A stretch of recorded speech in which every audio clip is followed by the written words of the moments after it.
Welcome to Fullmetal Battle. This tutorial video will walk you through the basics of the game, including deck building, combat, and adding and upgrading cards and card packs. We'll start by going over the various functions within the main lobby screen, which you see here. The first thing you'll want to do as a new player is obtain your starter pack, which contains enough cards to build one complete deck and allows you to start battling. To get your starter pack, press the red highlighted button in the middle of the screen. This will show any available unopened packs you currently have. Click the Open button on the available pack, and the text below will list out the various cards you've received. Now that you've opened your pack, you're ready to build your very first deck. We'll come back to the lobby shortly to go over the other functions, but for now, we're going to swipe from left to right on the screen to access the Deck Builder area. The Deck Builder screen is where you configure and save decks to take into combat. A deck consists of 3 alchemists and up to 18 cards. Each alchemist holds up to 5 mandatory cards plus 1 optional consumable card. The 5 mandatory card types are broken down into 1 alchemy card, 1 weapon card, and 3 skill cards. Each slot must be filled before a deck is considered legal for combat. To start adding cards to your deck, there are 2 options. The first is to press the blue Auto button. This will populate your deck with all of your starter cards and get you ready for combat right away. Second, you can click on each individual card slot, rotate the device, and then select the specific card you want to add to the slot. Repeat this process until all mandatory slots are filled and you're happy with the deck's configuration. Once you've created a legal deck using either auto or manual methods, you'll just need to name your deck and then save it. For this tutorial though, we're going to go ahead and choose a previously saved deck to play with. So now it's loaded up and saved, and our deck is now ready for combat. Before we move on though, just a couple more things on the deck builder screen.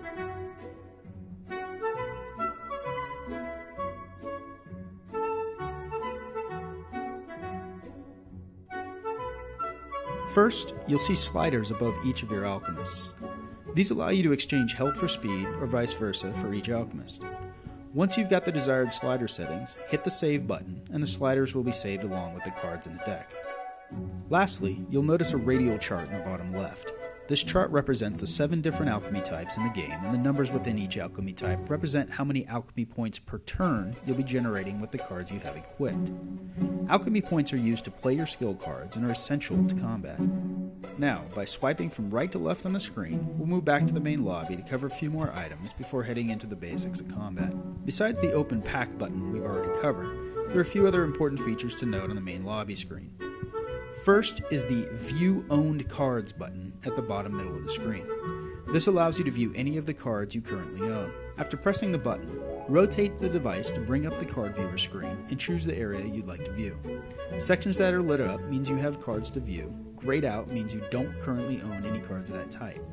And pressing the button in the middle will show all cards even if you don't own them yet. Next, in the top right is the Transmute button. This feature allows you to instantly upgrade your cards to a higher level, which increases their stats and sometimes even adds new abilities. In order to use the Transmute feature, you must first purchase a single-use Philosopher's Stone card from the item store. Next, add the Philosopher's Stone card and the card you wish to upgrade into their respective slots and press the red Transmute button to finish the upgrade. The upgraded card will be returned to your deck, but with more experience points than it had before.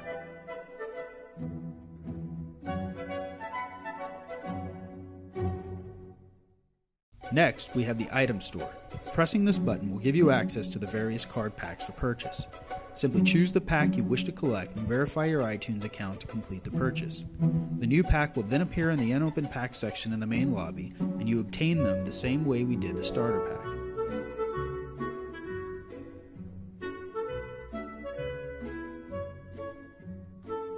Lastly, we're going to cover the basics of combat. Swipe from right to left on the main lobby screen to access the Combat Challenge area. First thing you'll notice is the section on the left side with the 3 alchemy cards and the message, Deck is Viable. Because we built and saved the deck earlier, we're ready for combat now. If you access the challenge area without a saved deck, you'll first have to do so before you can start a match. And now we're ready for a battle. There are 2 modes you can choose, Training, which lets you compete against various levels of AI opponents, and World Server, which matches you up with other live players in the combat queue. press the Training Mode Active button to toggle between Training and World Server modes. For this tutorial though, we're going to stick with Training, and the first thing we'll need to do is choose an AI opponent below. Each opponent uses slightly different decks and tactics, and of course the higher the level, the harder the difficulty. For now, we'll choose Training Deck 2 and then press the green Battle button to begin. Now we're officially in combat mode. Your alchemists are situated at the top of the screen and your opponents directly across from you at the bottom. Turn order is determined by speed or random dice roll if all speeds are equal.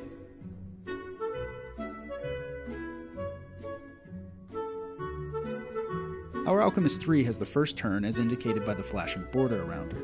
Pressing Alchemist 3 will bring up her deck as well as show our current alchemy points. We currently do not have enough fire points generated to play a skill card, so we're going to go ahead and pass this turn. So now it's our Alchemist 2's turn, which you can see by the flashing border around him. We'll click on him now, and as we learned during deck building, our cards consist of alchemy generation, passive ability weapon cards, a consumable card, and 3 skill cards which require alchemy points. You'll see the numbers on those skill cards represent the number of alchemy points needed to use the card. These particular cards are fire alchemy based and require 5, 3, and 6 points respectively. We can see on the alchemy generation chart we currently have a total of 6 available fire alchemy points, so we can use any of the 3 on this turn. We'll press the 3-point fire alchemy card and you'll see it now appears in the bottom right card preview to provide more details on its abilities. This particular card does 44 damage to one opponent, which is why you'll see all 3 opponents now have flashing white borders around them to indicate they can be targeted. We'll click on Ed to target him, and then press the Go button to play the card. You now see Ed's health has been reduced by 44, both on his portrait and in the combat log text, which keeps track of every turn. Now it's Alchemist 1's turn. This time we're going to use her item card, which is a single-use consumable, but does not require any alchemy points to use. This particular card instantly provides 8 blood alchemy points, which you can see have been added to my alchemy pool.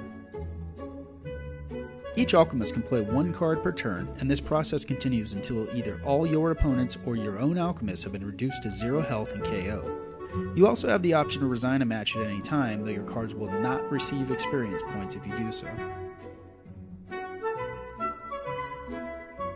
So these are the basics of combat. Try collecting new cards and experimenting with new and unique deck configurations to improve your tactics and skills.